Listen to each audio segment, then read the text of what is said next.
Rasulullah menyebutkan kisah seorang laki-laki yang sudah jauh perjalanannya, berarti musafir. Artinya ini bila berdoa kabul nih. Nah itu kan, itu satu.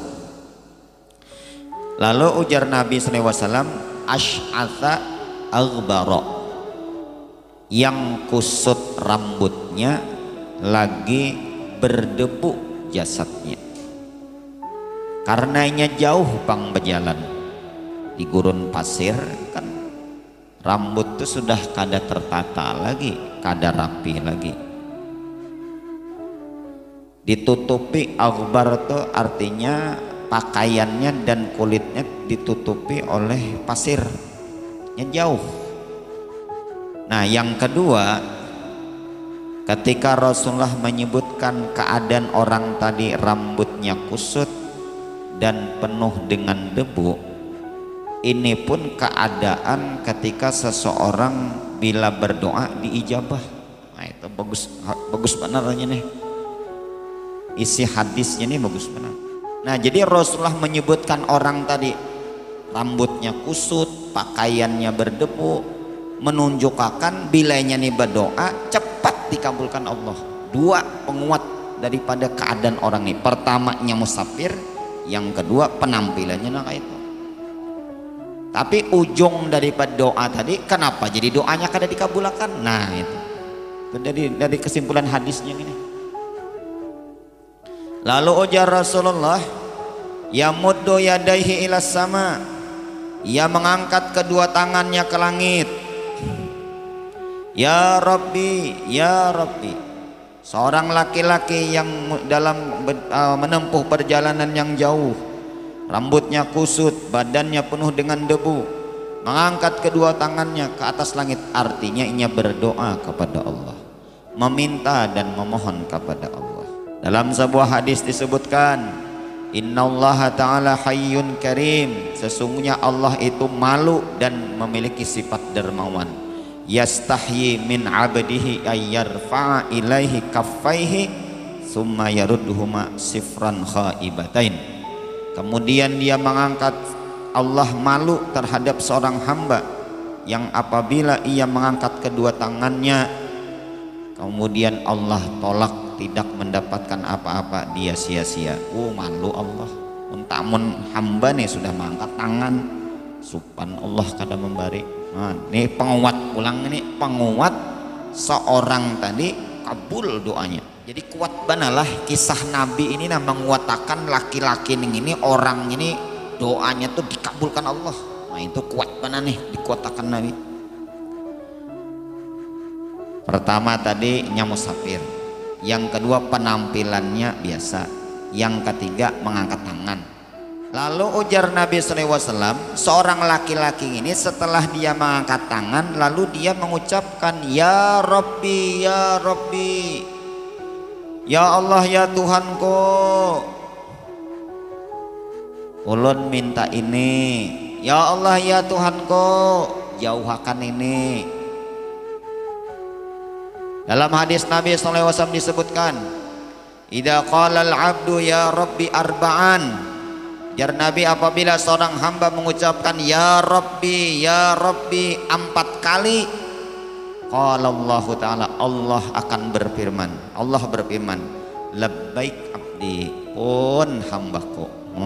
Kan Ya Rabbi itu orang menyeru Allah, Allah menyahut panggilannya, pun inggih pun, labbaik abdi, apa hambaku, minta sal, minta tu'tihi, kau akan dikasih. Masya Allah, ini penguat lagi ini nih. Artinya seorang laki-laki ini alasan dikabulkannya doa ada 4 yang disebutkan Nabi. Masya Allah. Pertama, inya musafir. 2, penampilannya sederhana. 3, mengangkat kedua belah tangan. 4, ucapannya Ya Rabbi, Ya Rabbi. Sakalinya wa mat'amuhu haramun wa mashrabuhu haramun wa malbasuhu haramun wa ghudhiya bil haram. Ujar Nabi, nang dimakannya haram, yang diminumnya haram, yang dipakainya haram, dan ia disuapi dengan barang yang haram. Fa anna yustajabu lahu, bagaimana mungkin doanya dikabulkan Allah. Nah, syarat nang kelima nya kada pas. Jadi kada cukup hanya sekedar musafir kabul doa aja, makanan ikam apa gerang. Oh, penampilan lusuh sederhana dikabul doa, haram nang ikam makan. Mengangkat tangan, ya Rabbi, memohon meminta, tapi kada pernah memperhatikan minuman, kada memperhatikan pakaian, bagaimana dikabulkan Allah. Nah, itu maksud Rasulullah. Makanan haram, minuman haram, pakaian haram. Haram di sini ada dua. Yang pertama, memang zat makanan itu haram. Memang zat makanannya, ainnya, bendanya memang diharamkan. Ini kada kau diapa-apain ini, biar cara mendapatkannya dengan cara nang halal, tetap hukumnya haram.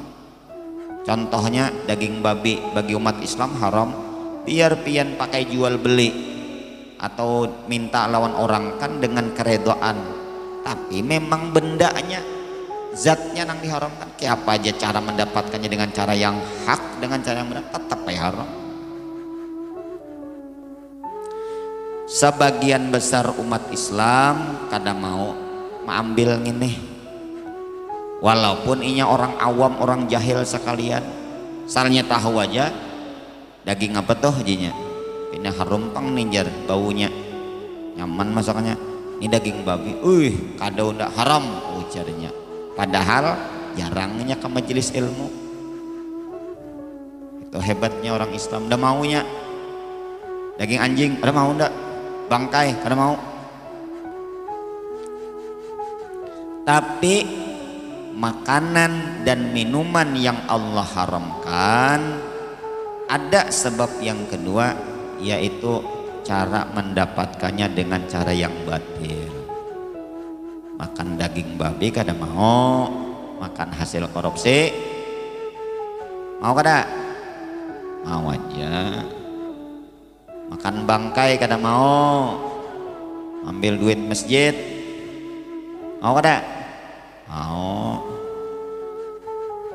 Minum-minuman apalagi anjing, haram aja. Menipu orang, menculasi orang mau kada? Mau aja.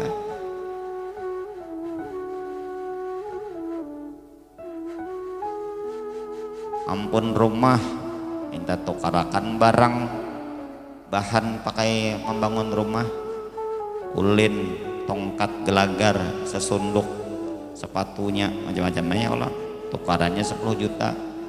Nah bajar, tulisakan notanya 15 juta kan, menyikat aja. Haram kadang ini. Ininya nang kita banyak nang telanggar. Itu nang hijau mata jadinya melihat.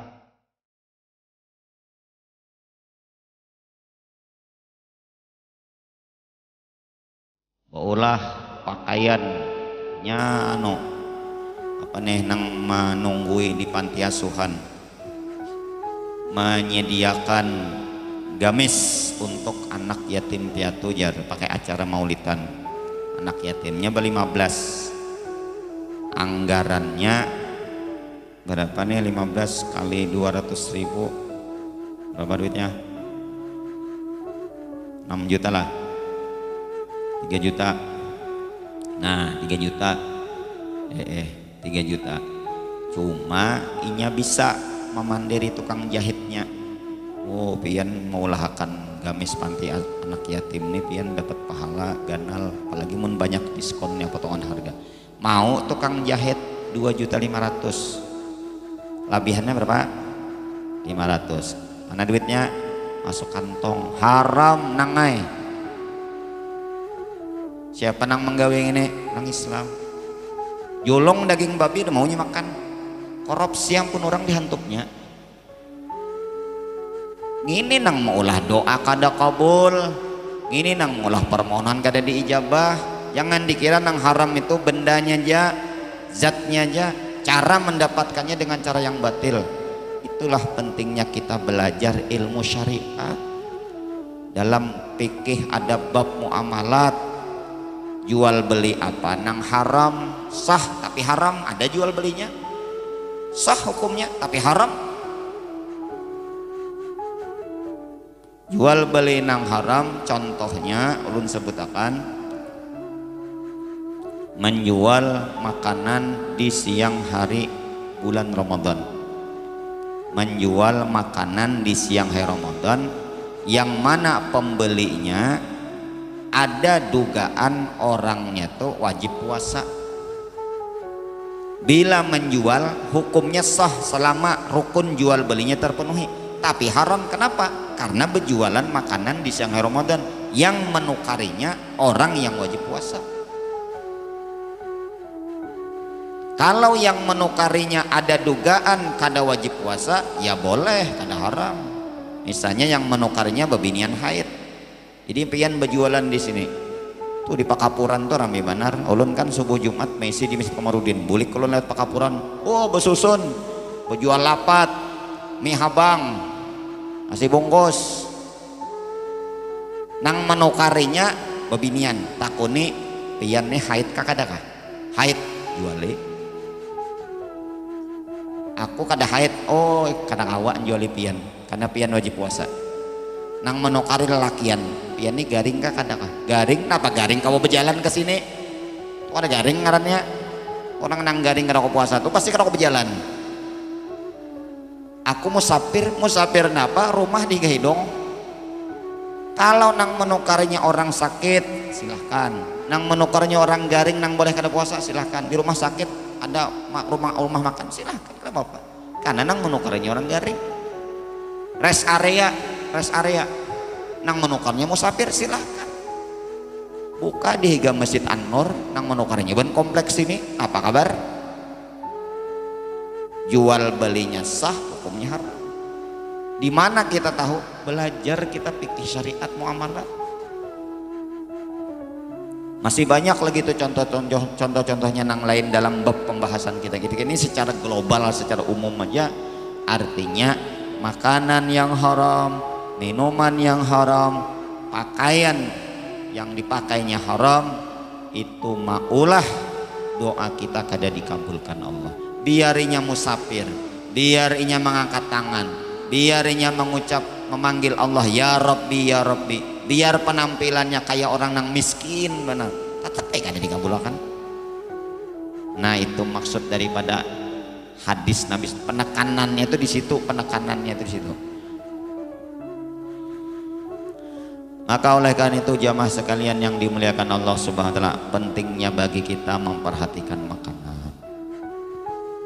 Tapi ulama menyebutkan syarat dikabulkan doa adalah termasuk diantaranya memperhatikan makanannya, minumannya, pakaiannya. Nah disuapi tadi ulun keringat menjelaskan. Dan disuapi dari nang haram, disuapi itu maksudnya ini lagi halus, mulai lagi halus tuh disuapi. Nah berarti kan abah mamanya mencariakan nafkah yang haram, kekanakannya kan tahu disuapi. Nah orang tersebut nang mengesa masalah nang laki-laki kada doanya tadi disuapinya, artinya mulai lagi halus disuapi daripada nang haram. Nang kayak apa hendak dikabulkan doa. Nah ini aja mungkin pelajaran yang dapat kita ambil. Insya Allah akan kita lanjutkan penutup daripada hadis, karena juga ada riwayat yang menyebutkan orang maksiat malah didahulukan Allah doanya, orang kafir malah dikabulkan Allah. Nah kayak apa nih, kontradiktif dengan pembahasan kita. Nah insya Allah pada malam Kamis yang akan datang pada program channel yang sama tanpa jeda iklan, waduh kayak sinetron aja lagi.